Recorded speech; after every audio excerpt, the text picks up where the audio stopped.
Welcome to the I Can't Sleep podcast, where I help you drift off one fact at a time. I'm your host, Benjamin Boster, and today's episode is about mammoths. A mammoth is any species of the extinct elephantid genus Mammoths. They lived from the late Miocene epoch, from around 6.2 million years ago, into the Holocene until about 4,000 years ago, with mammoth species at various times inhabiting Africa, Asia, Europe, and North America. Mammoths are distinguished from living elephants by their typically large spirally twisted tusks, and in some later species, the development of numerous adaptations to living in cold environments, including a thick layer of fur. Mammoths and Asian elephants are more closely related to each other than they are to African elephants. The oldest mammoth representative, Mammoths subplanifrons, appeared around 6 million years ago during the late Miocene in what is now southern and eastern Africa. Later in the Pliocene, by about 3 million years ago, mammoths dispersed into Eurasia, eventually covering most of Eurasia before migrating into North America around 1.5 to 1.3 million years ago, becoming ancestral to the Columbian mammoth. The woolly mammoth evolved about 700 to 400,000 years ago in Siberia, with some surviving on Russia's Wrangel Island in the Arctic Ocean, until as recently as 4,000 years ago, still extant during the existence of the earliest civilizations in ancient Egypt and Mesopotamia. According to the American Heritage Dictionary, the word mammoth likely originates from manongt, a word in the Mansi languages of western Siberia, meaning earth horn, in reference to mammoth tusks. Mammoths appear in the folklore of the indigenous people of Siberia, who were impressed by the great size of their remains. In the mythology of the Evenk people, mammoths were responsible for the creation of the world, digging up the land from the ocean floor with their tusks. The Selk'uk believed that mammoths lived underground and guarded the underworld, while the Nenuts and the Mansi, the latter of whom, along with the Khanti, conceived mammoths as giant birds, believed that mammoths were responsible for the creation of mountains and lakes, while the Yakuts regarded mammoths as water spirits. The word mammoth was first used in Europe during the early 17th century, when referring to Maimanto tusks discovered in Siberia, as recorded in the 1618 edition of the Dictionariolum Russico-Anglicum. The earliest scientific research paper on mammoths was by Vasily Tatichev in 1725. John Bell, who was on the Ob River in 1722, said that mammoth tusks were well known in the area. They were called mammon's horn and were often found in washed-out riverbanks. Bell bought one and presented it to Hans Sloane, who pronounced it an elephant's tooth. In the American colonies around 1725, enslaved Africans digging in the vicinity of the Stono River in South Carolina unearthed molar teeth recognized in modern times to belong to Columbian mammoths. With the remains subsequently examined by the British naturalist Mark Catesby, who visited the site and later published an account of his visit in 1743. While the slave owners were puzzled by the objects and suggested that they originated from the great flood described in the Bible, Catesby noted that the slaves unanimously agreed that the objects were the teeth of elephants, similar to those from their African homeland, to which Catesby concurred, marking the first technical identification of any fossil animal in North America. In 1796, French biologist Georges Cuvier was the first to identify woolly mammoth remains not as modern elephants transported to the Arctic, but as entirely new species. He argued this species had gone extinct and no longer existed, a concept that was not widely accepted at the time. Following Cuvier's identification, German naturalist Johann Friedrich Blumenbach gave the woolly mammoth its scientific name, Elephas primigenus, in 1799, placing it in the Elephas, the genus which today contains the Asian elephant, Elephas maximus. Originally, the African elephants, as well as the American mastodon, described in 1792, were also placed in Elephas. Cuvier coined the synonym Elephas mammoths for the woolly mammoth a few months later, but Elephas primigenus became the widely used name for the species, including by Cuvier. The genus name Mammoths was coined by British anatomist Joshua Brooks in 1828 as part of a survey of his museum collection. Thomas Jefferson, who famously had a keen interest in paleontology, is particularly responsible for transforming the word mammoth from a noun describing the prehistoric elephant to an adjective describing anything of surprisingly large size. The first recorded use of the word as an adjective was in a description of a large wheel of cheese, the Cheshire Mammoth cheese, given to Jefferson in 1802. The earliest known proboscideans, the clade that contains the elephants, arose about 55 million years ago on the landmass of Afro-Arabia.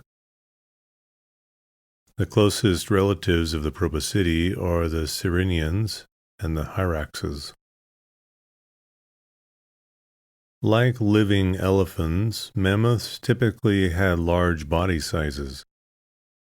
The largest known species were considerably larger than modern elephants, with mature adult males having an average height of approximately 3.8 to 4.2 meters at the shoulder and weights of 9.6 to 12.7 tons, while exceptionally large males may have reached 4.5 meters at the shoulder and 14.3 tons in weight.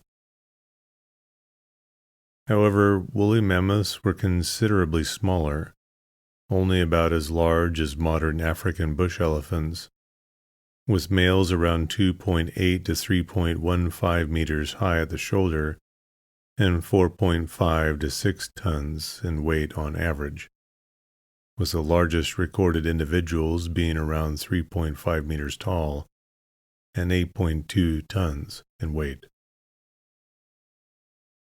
The insular dwarf mammoth species were considerably smaller, with the smallest species estimated to have a shoulder height of only around 1 meter and a weight of about 180 kilograms, making it one of the smallest elephantids known. The number of lamellae, ridge-like structures on the molars, particularly on the third molars, substantially increased over the course of mammoth evolution. The earliest Eurasian species have around 8 to 10 lamellae on the third molars, while late Pleistocene woolly mammoths have 20 to 28 lamellae on the third molars. These changes have also corresponded with reduced enamel thickness and increasing tooth height. These changes are thought to be adaptations to increasing abrasion, resulting from the shift in the diet of mammoths from a browsing-based diet towards a grazing diet in later species.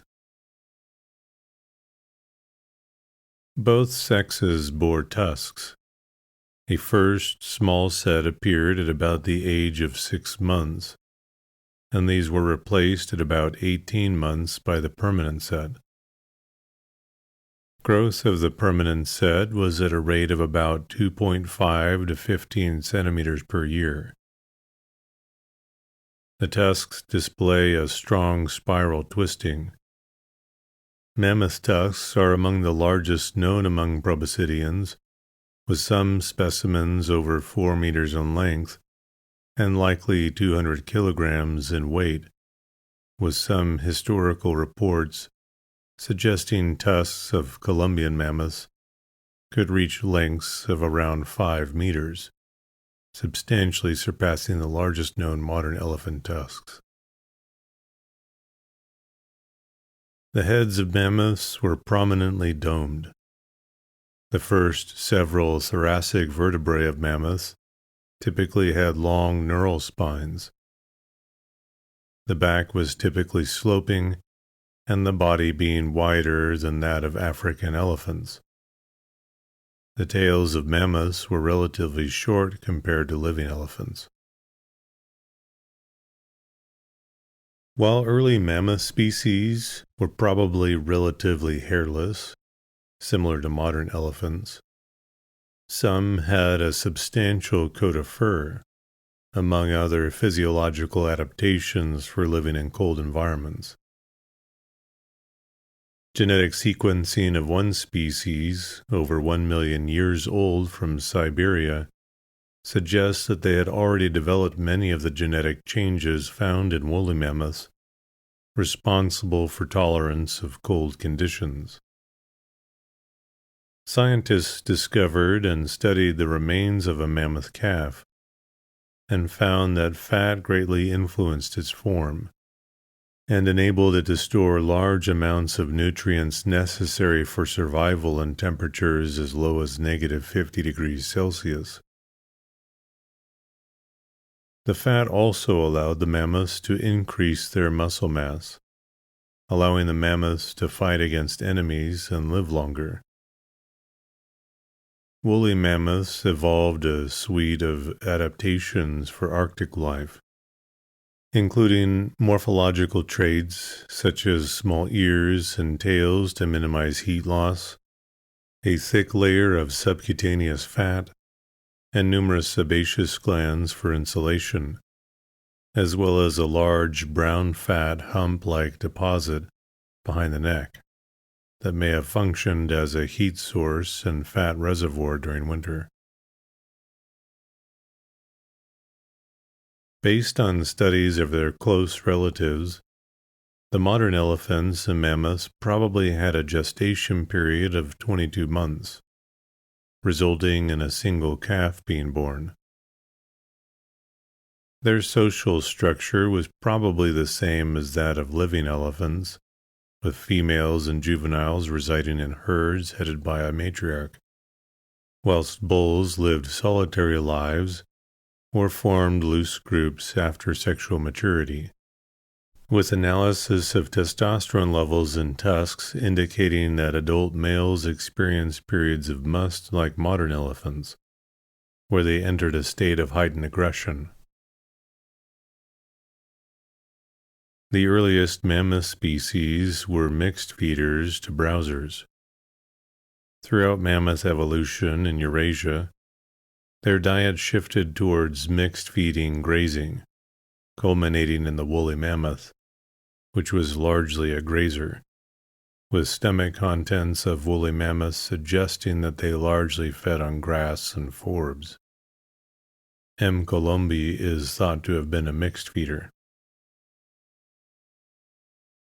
Like living elephants, mammoth adults may have been largely invulnerable to non-human predation, though evidence has been found for the hunting of mammoth calves by predators, such as by the scimitar-toothed cat. In living proboscideans, broken tusks sometimes occur during, for example, fights between males, or when elephants of both sexes shove each other to reach critical resources such as water. The fracture surface of the remaining rooted tooth then becomes smoothed from use. It is very likely that this also occurred in extinct proboscideans, such as mammoths, as seen from a tusk found at Fenston and Gravels, which still had some of the outer layers of cementum preserved, and had a smoothed, polished surface on an old fractured surface.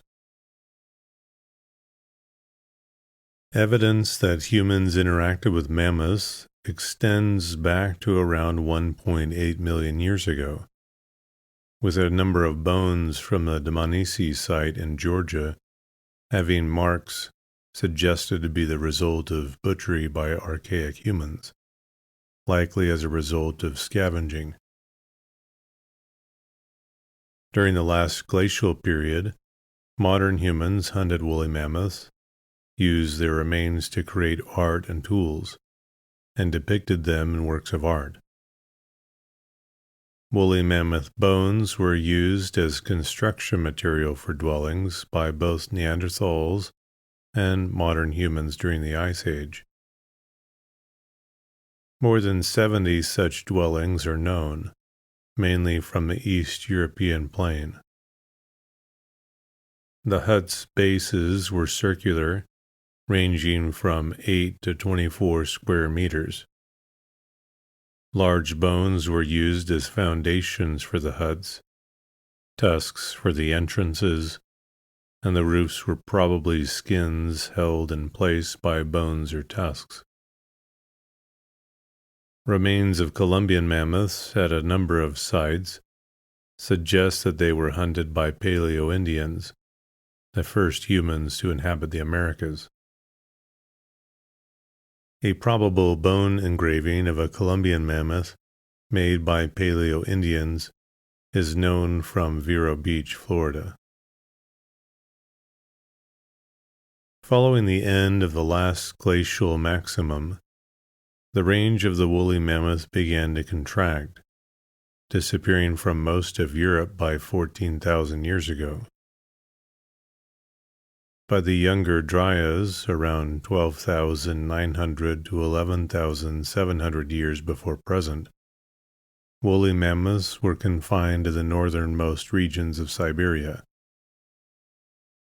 This contraction is suggested to have been caused by the warming-induced expansion of unfavorable wet tundra and forest environments, at the expense of the preferred dry open mammoth steppe, with the possible additional pressure of human hunting.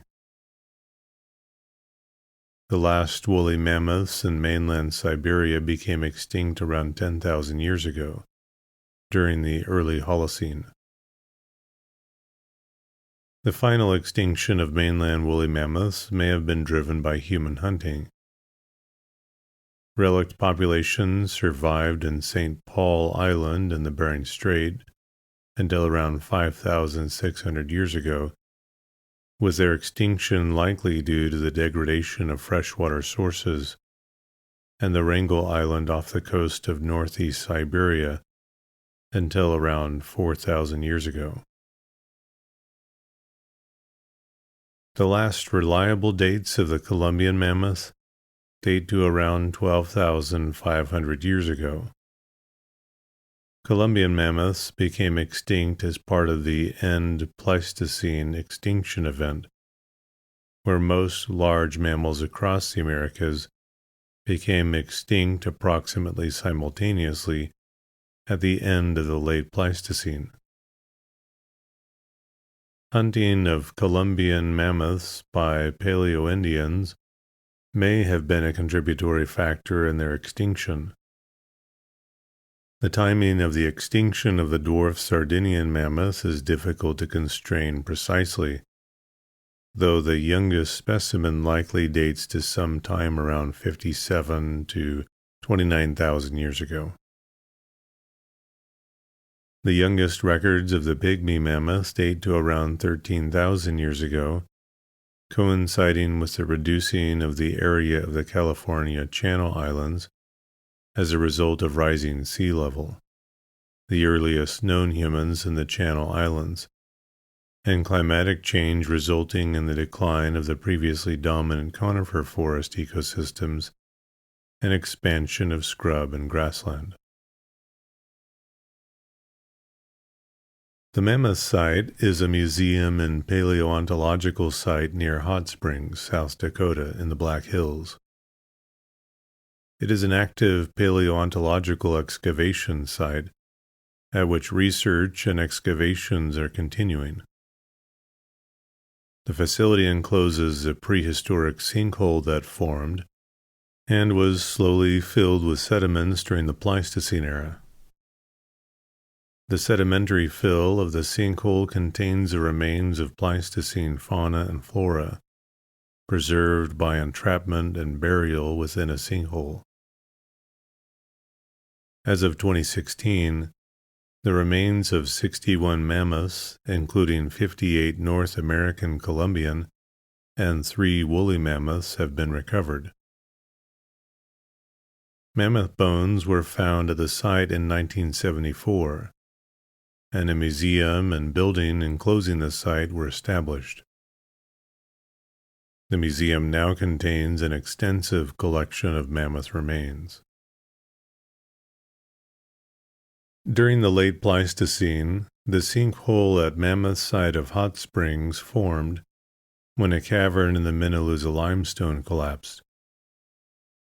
This cavern collapse created a steep-sided sinkhole that was at least 65 feet deep and 120 feet by 150 feet wide at the surface, within a Pleistocene terrace underlain by spearfish shale. The sinkhole is a surface expression of a vertical breccia pipe, which provided a chimney-like path that allowed warm artesian water to percolate upward and fill the sinkhole with a steeply sided pond. Based on observations from modern ponds and lakes, it is estimated that this pond slowly infilled with silt over a period of 350 to 700 years. The presence of worm burrows and mammoth footprints found throughout these sediments demonstrate that the laminated sediments within this sinkhole accumulated slowly and contemporaneously along with the mammoth remains over a long period of time. Likely enticed by warm water and pond vegetation, mammoths entered the pond to eat, drink, or bathe. Because of the steep sides of very slippery spearfish shale, mammoths were occasionally trapped as they were unable to find a foothold and climb out of the sinkhole during periods of low water. Trapped in the sinkhole, the mammoths ultimately died of starvation, exhaustion, or drowned in the pond. Eventually, the sinkhole filled, and the artesian spring diverted to the lower elevation of Fall River as the river cut deeper into the valley floor. Over thousands of years, the hardened mud plug inside the dried-up pond has remained stable. The surrounding sediment was subsequently eroded, leaving the sinkhole as a high point on the landscape. Warm artesian-fed spring waters created a pond that was attractive to wildlife. Findings at the site included the remains of megafauna, such as giant short-faced bears, along with those of shrub oxen, American camel, llama, wolves, coyotes, birds, minks, ferrets, prairie dogs, voles, and moles. Invertebrate discoveries included several species of clams, snails, and slugs. The majority of the mammoth remains have been identified as those of Columbian mammoths, although the remains of 3 woolly mammoths have been found as well. Mammoths that slipped into the sinkhole found it difficult to escape. Researchers measuring the pelvic bones of the remains have determined that most of the victims were young males. A hypothesis drawn from observations of modern elephants' matriarchal societies, in which these group members are expelled, concludes that this group was inclined to the risk-taking behavior that led to their entrapment. Initially, the mammoth site was estimated to be about 20,000 years old. This estimate was made on the basis of the faunal remains that are found in association with the mammoth remains. The presence of the remains of Pleistocene bear, camel, antelope, and shrub ox indicated to geologists and paleontologists that sinkhole at this site might be filled with late Pleistocene, possibly terminal Pleistocene sediments. Numerous attempts have been made to radiocarbon date these sediments. Initially, several attempts were made to radiocarbon date collagen from scrap mammoth bone recovered from the site. All of these attempts failed to recover sufficient collagen from the bone samples to allow dating of this fraction.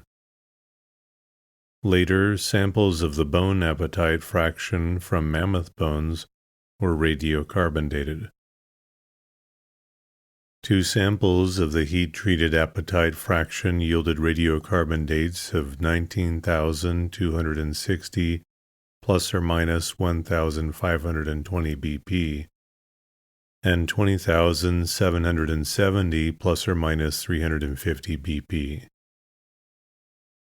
Samples of bone apatite which were not heat-treated yielded radiocarbon dates of 21,000 plus or minus 700, 25,640 plus or minus 320, and 26,075 plus 975 minus 790 BP. A single sample of bone carbonate was radiocarbon dated at 36,960 plus or minus 1,170 BP. The circa 26,000 BP time frame has been widely used by researchers as the approximate time that sediments and mammoth bones accumulated within the sinkhole within the mammoth site. However, radiocarbon dates derived from bone apatite are now known to be highly unreliable and at best represent the minimum age of the bone dated. In 1974, a construction worker, George Hansen, unearthed unusual bones while the area was being prepared for a new subdivision. His son recognized one of the finds as a mammoth tooth. The landowner, Phil Anderson, agreed to further investigation, and a complete skull and tusk were found in 1974. Phil Anderson agreed to donate the entire bone bed and mineral rights to the non-profit organization, and along with the work performed by amateur and professional excavators, led to its status as a museum, and it was designated a National Natural Landmark in 1980. Initially, the finds were mapped on a string grid. Since then, the mapping systems have increasingly relied on computerized technologies.